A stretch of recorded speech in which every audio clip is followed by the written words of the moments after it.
guys, welcome back to my channel. My name's Marlow York, and today I wanted to do a sort of follow-up video to my donating 15 inches of hair video because that one got way more attention than I could have ever imagined.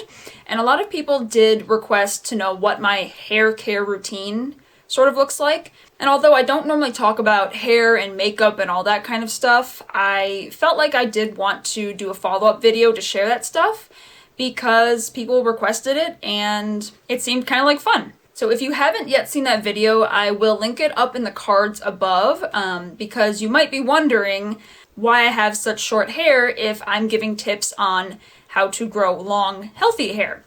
And the short answer, if you don't want to watch that video, is that my hair was down to my waist a couple weeks ago, but then I decided to donate it.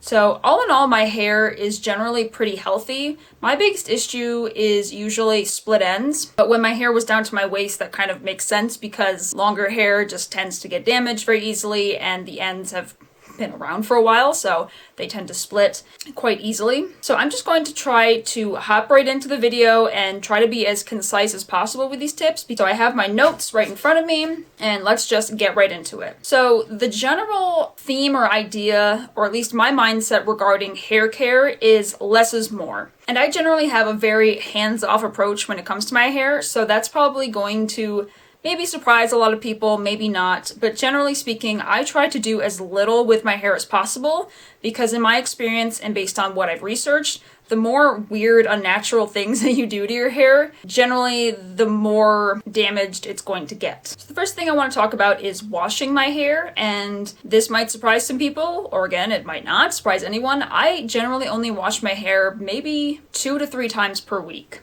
Because the thing is, our hair and skin is not meant to be washed excessively, and certainly not every single day. And by washing your hair too often, you're actually stripping the natural oils that help your hair and scalp be healthy. The same goes for your skin in general, but again, I'm only talking about hair here. So the only hair products that I use are shampoo and conditioner. Depending on the type of hair you have, you might want to use different products than I do. My hair is generally fairly straight. It's very, very thick and prone to be frizzy, but it's mostly sort of straight, kind of wavy when it's just doing its own thing.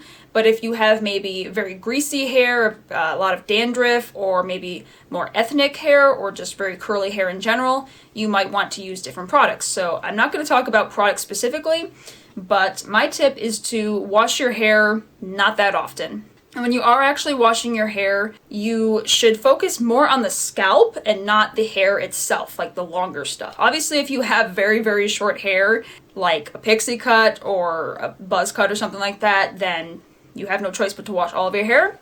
But if you do have longer hair and you're trying to get it longer, advice that I heard from a hairstylist many years ago that I've continued to do to this day is really focus the shampoo and the scrubbing on your scalp. And of course, you always want to be very gentle when you're handling your hair, especially while it's wet, because when it's wet, it's generally the most easily damaged. So she told me that you should massage the scalp and then just let the shampoo sort of run down the rest of your hair as it would naturally. Of course, you can kind of, scrub the shampoo through your hair a little bit, but most of the time, just as it's running down, it will kind of do all it needs to do. And when it comes to conditioner, some people don't use conditioner at all. I do like to use conditioner. Sometimes I'd like to try maybe not using it and seeing how that goes for me. But when it comes to conditioner, the advice that I've always heard is that you should focus it on the ends of the hair. Generally from the ears down is what I've been told. You don't want to get it in your scalp because it's just going to weigh your hair down and make it even greasier and just sort of heavy and flat looking.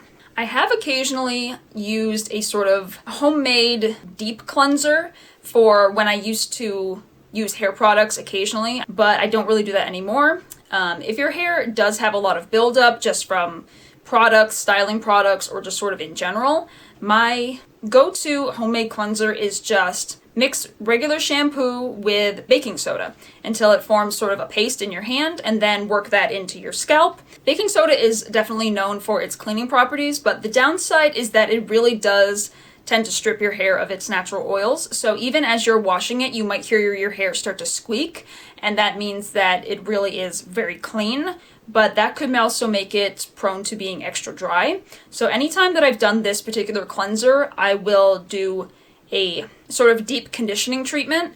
I used to use, I believe it's called Aussie 3-Minute Miracle. You could use whatever deep conditioner that you choose to use. One piece of advice that I've heard and read a lot is when you wash your hair, ideally you shouldn't use super hot water anyway. The same goes for your skin, but you know, when it's 20 some odd degrees outside in the winter, the last thing I want to do is take a lukewarm shower. I want a hot shower. But if you do use hot water on your hair, one thing that I've heard is that you should rinse it in cold water. But the reason you want to do that is it's meant to seal the cuticle, I believe it's called, because when your hair gets wet, it kind of opens up and can absorb things and also become more fragile, as I said before. Using cold water sort of shocks it, I guess, into closing the cuticle. And I've heard that it can also help it be more shiny. So this is actually a piece of advice that I'm very bad at following, but I'm going to try to do it more often. Now, when it comes to drying my hair, this was a question that I was asked specifically, as in what is my drying process? And frankly, I don't really have a drying process. I prefer to air dry my hair. I will use a towel, and of course, like I said before, you should always be very gentle when you're handling your hair, especially when it's wet. So I will just take a towel and just kind of squeeze and wring my hair out so that it's, you know, not soaking wet anymore. I just kind of squeeze it, you know, to kind of wring the water out. You definitely don't want to like scrub your hair with a towel and ruffle it up, because that's how it gets all tangled and friction damaged and stuff like that. One thing I've heard is that you never should wrap your head in like a really big heavy beach towel and wear your hair up like that.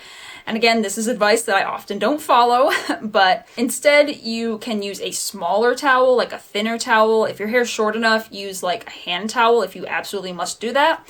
They do make hair wraps, I believe, but generally speaking, you just shouldn't wrap it in a tight towel because the weight of the towel itself is just not good for the hair. So again, I don't use any drying products. It's best to just let your hair air dry. And when my hair was really, really long, it could take almost an entire day to dry. Like I said, I have very thick hair, so sometimes that was annoying.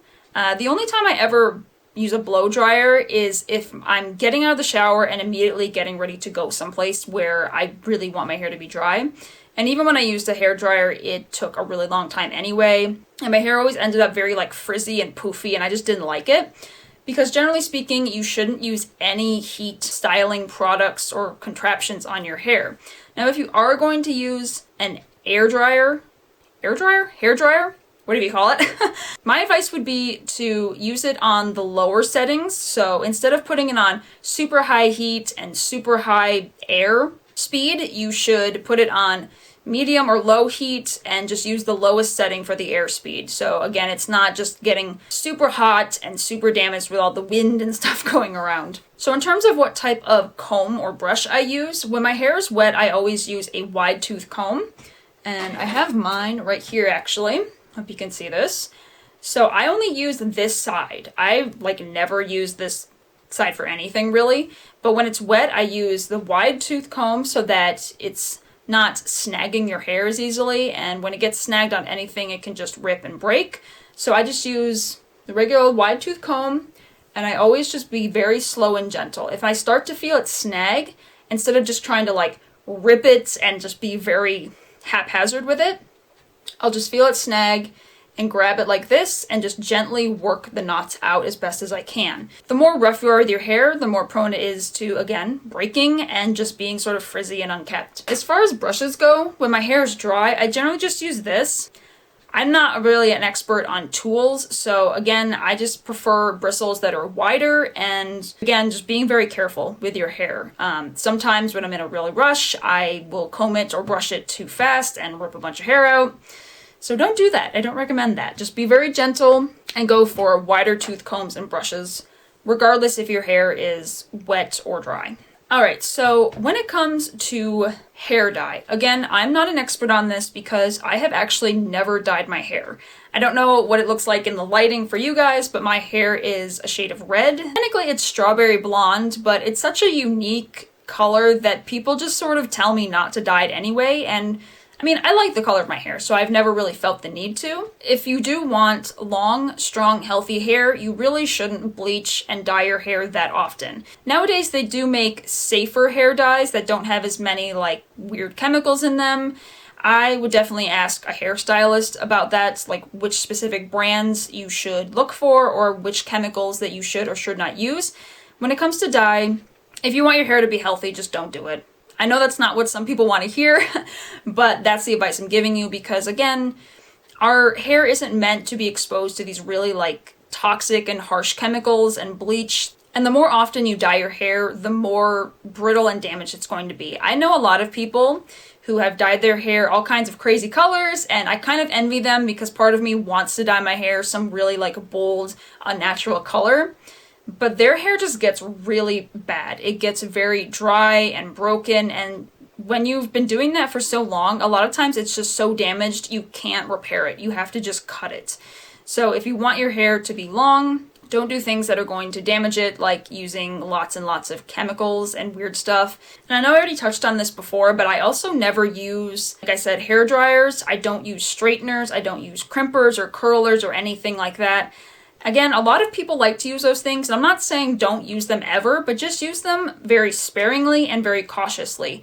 Don't, heat up your straightener to the highest possible heat because that's just going to damage it, especially if you're straightening your hair every day, like some people do, or curling it every day.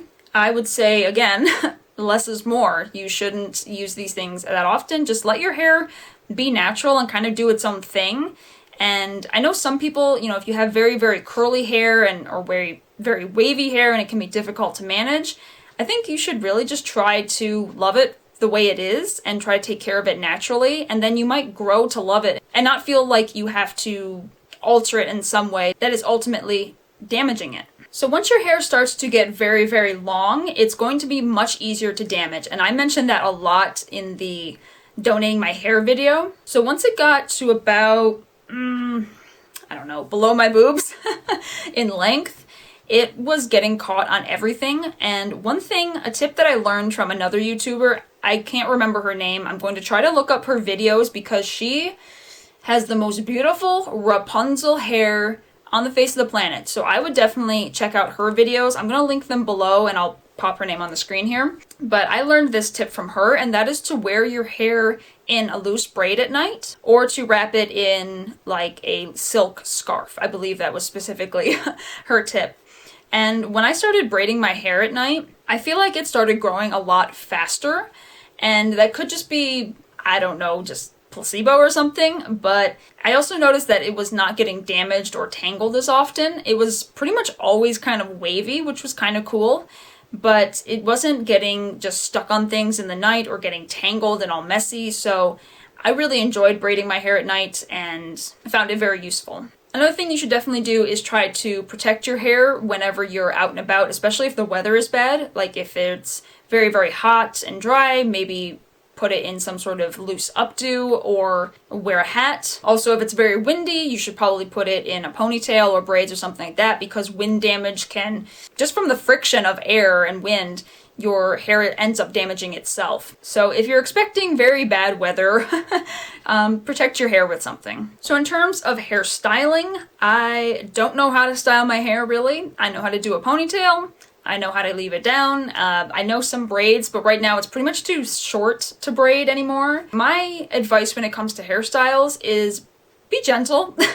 Don't do anything that's very harsh or that's going to sort of stick your hair in like a tight bun or tight ponytails for too long because, again, just having your scalp constantly pulled on doesn't feel good for one thing. It's probably going to give you a headache, but it could also damage the hair at the root. And also another tip that I've heard is using good products like good elastics. So this is the elastic that I wear. They make some that have like a little piece of metal on them, and everything that I've read says you should try to find ones that don't have the metal on them because the metal itself causes pressure, which can cause breakage. And also having a ponytail or a bun that's too tight, again, causes breakage. Another piece of advice for growing your hair out is to trim it fairly regularly. You don't have to be in the stylist chair like every 2 months, but generally speaking, I would say every 6 months, especially if you are prone to split ends and breakage like I am, because it's just a smart idea to trim off the kind of dead, not so great ends so that new hair can grow. A lot of times when my hair was very long, I would notice, split ends right on the end of the hair, but I would also find ones that were like 3 inches long, 6 inches long, so the splits were so far that I had to cut them off at like 6 inches. And if I had trimmed my hair more often, then maybe I wouldn't have had that problem. So getting trims every now and then is a smart idea when you're trying to grow your hair long. And now there's a last bit that I want to talk about that actually required some research.